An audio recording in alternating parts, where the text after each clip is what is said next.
Welcome to the Star City Games Standard Open in Richmond, part of the SCG Tour, brought to you by Ultimate Guard and Okie Dokie Dice. I'm Nick Miller alongside Ben Ragan, and you are playing, if you want to just like personify Lure the Spark to one deck, you are the deck that is doing it. Yeah, this deck is taking all the new Planeswalker tools we've been given and melding them together into a weird hybrid mid-range control deck. And you know, I love my mid-range decks that lean control. And myself and Zach Elsick, who's a good friend of mine and awesome Magic player, we've been working on this deck together all week. And we've had so much fun. Cannot remember a time I've had more fun playing Magic. Yeah, and Zach's been tweeting out all kinds of weird interactions that are going on with this deck. We're talking about Azorius Planeswalkers, and you have 9 different Planeswalkers in this deck. So we have some old hits. We have obviously 5 mana Teferi. Yeah. We have Karn, 4 mana, and Dovin Bond.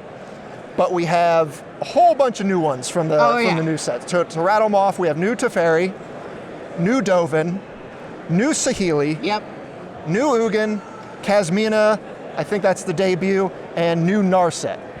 New Narset. To top them all off. And we're also doing all the Planeswalker Matters type stuff here too. We've got the Mobilized District in your mana base, Karn's Bastion, and the Interplanar Beacon. Interplanar Beacon is the linchpin of this deck. It is so good because it lets you play all the colorless lands and still cast all of these Planeswalkers that have pretty hefty mana requirements. It single-handedly lets you cast Teferi even with 2 colorless lands, so that's why I get to play 3 Mobilized Districts, 2 Blast Zones, I get to play Field of Ruin and Karn's Bastion, all because Interplanar Beacon linches the mana together and then gives you tons of percentage points against Mono Red too. Right, and that is something you can't overlook when Mono Red's kind of one of the 2 pillars of the format coming into this set, along with Esper. Just having incidental life gain is going to be huge. If you ever get 2 of them and play against Mono Red, like I just played against Mono Red last round and played 2 Interplanar Beacons, played a 3 mana Planeswalker, gained 2 life, and then next turn played Karn, gained 2 life, then Teferi, gained 2 life, and they just couldn't possibly keep up. And what's the game plan here? Because we have some sort of mid-range and control elements to this deck as well, between, Treasure Map, Settle the Wreckage, you got some Wraths here. Yeah. You've got Fibblethip hanging out for all the homunculus fans out there. Fibblethip is my boy. He draws cards, turns on Mox Amber, protects your Planeswalkers on key turns.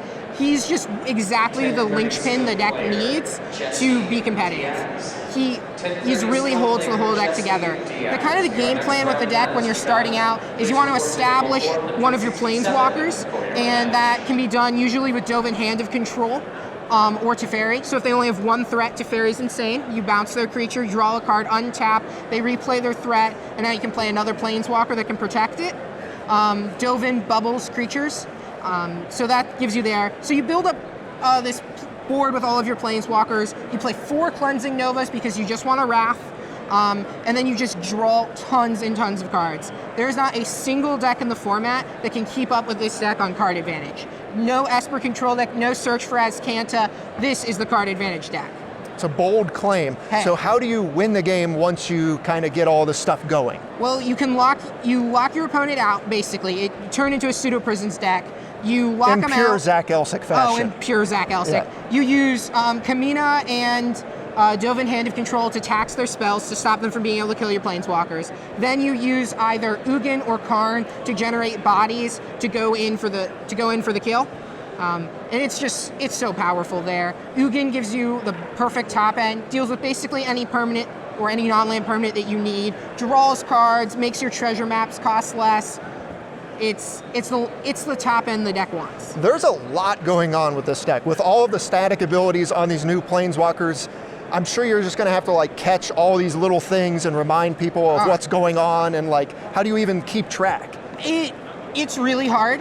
I really have to focus. There are so many triggers between Interplanar Beacon, Saheeli, Kasmina, Narset, Dovin, that keeping track of your board state can get hard. So it's important that you practice with the deck before you start playing, and then it's really important that you play fast because you have so many life total changes that you need to make sure that you're casting your spells at appropriate time and not taking too long to think. Also notable, Mox Amber. We've been waiting for this card to break out ever since it was printed in Dominaria. This might be the deck that really can utilize it. Mox Amber turns this deck from a meme into a real deck. It allows you to play Cleansing Nova on 4 mana consistently. A lot of people won't attack maybe a Saheeli or a Narset, or you use one of your Dovins to block their creature, and then you just play Mox Amber and Wrath for 4. It also allows you to play Treasure Map on turn 2, 3 mana Planeswalker, Mox Amber, activate your Treasure Map, no cost. So really, it gives you a mana advantage over the control decks, which is super important, and it allows you to play your Wraths faster against the aggressive decks. Okay.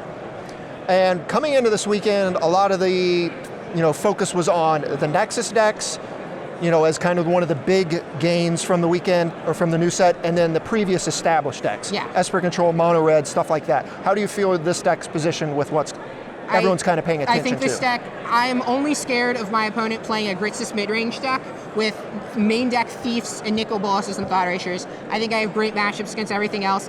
I would love someone to try to cast their Nexus of Fate against my 3 Teferi, 3 Narset, Dovin Hand of Control, Negate, Cleansing Nova deck.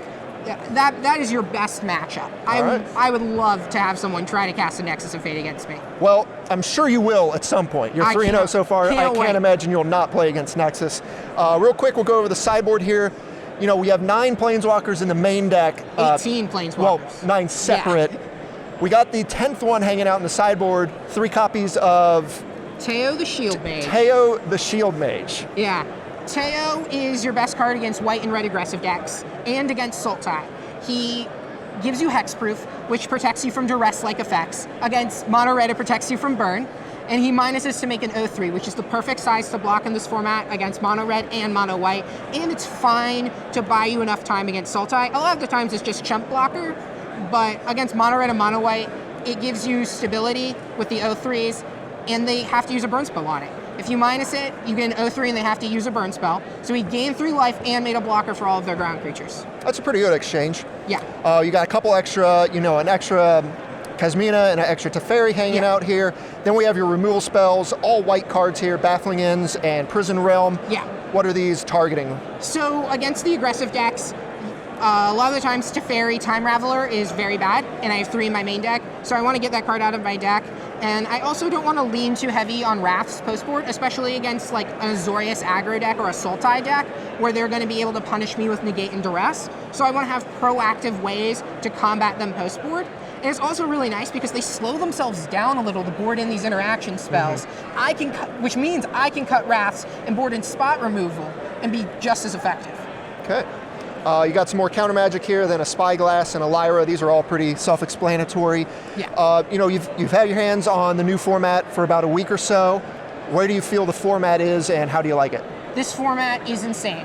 The new Planeswalker design are absolutely incredible. I can't believe how well WotC hit this out of the park. Every Planeswalker that they design creates interesting, complicated board states. I've had so many fun games against my opponents, Sarkins and Domries, and it's been an incredible format. I've had so much fun on Arena the past 2 weeks, and I think Wizards has designed the best standard format since RTR. All right, that's high praise. You're 3-0, so we wish you the best of luck. Thanks for joining me here in the sideboard. Absolutely. Stay tuned to StarCityGames.com all week long for the action here in Richmond.